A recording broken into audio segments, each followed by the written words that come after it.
Good day, it's Tony Fortunato from the technology firm. I'm going to continue my little baselining series. This is a little tuning example on IPDNS. And I use this little trick in my office.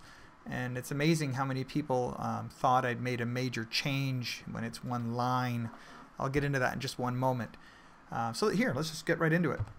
So here we go. There's my test configuration. There's my laptop and Wi-Fi to this little access point, and that goes into this switch, and that goes out through the router, and that goes to the internet, and that's the DNS settings that I'm using right now is the Google 8888.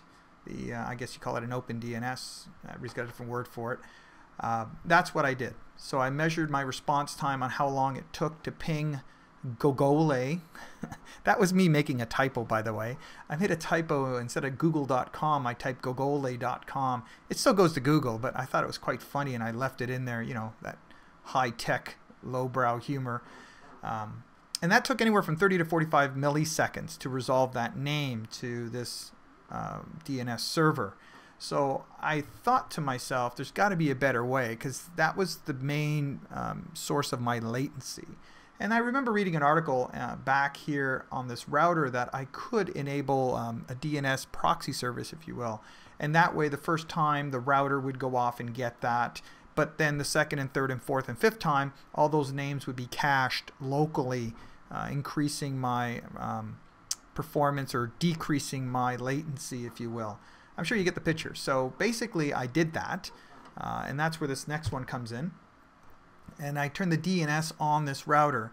And to back all this up, just to make sure it wasn't my imagination, as we all know that can happen to us, I went ahead and I captured a bunch of packets just to prove or disprove what was happening. So here we go. I'm going to just drag Wireshark into my screen here. There you go.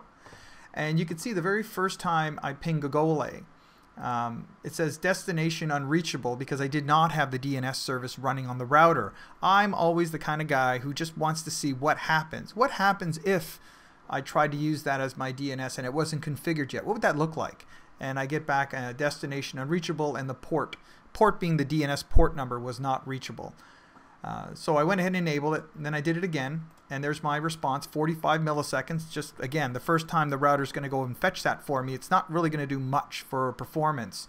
And the pings went ahead, because I pinged it obviously. And then I did my query again the second time, and the response time was 1 millisecond. You see that? So that helped tremendously. And now I've actually, in the last, I'm going to say in the last year or two, when I come across customer configurations, remote offices, smaller offices, where this is practical, I'm not asking you to do this in a major enterprise environment, this helps a lot. So a little tip, a little trick, and more importantly, capture those packets to prove to yourself that it actually made a difference. So I hope that helps. Have a good day. Bye for now.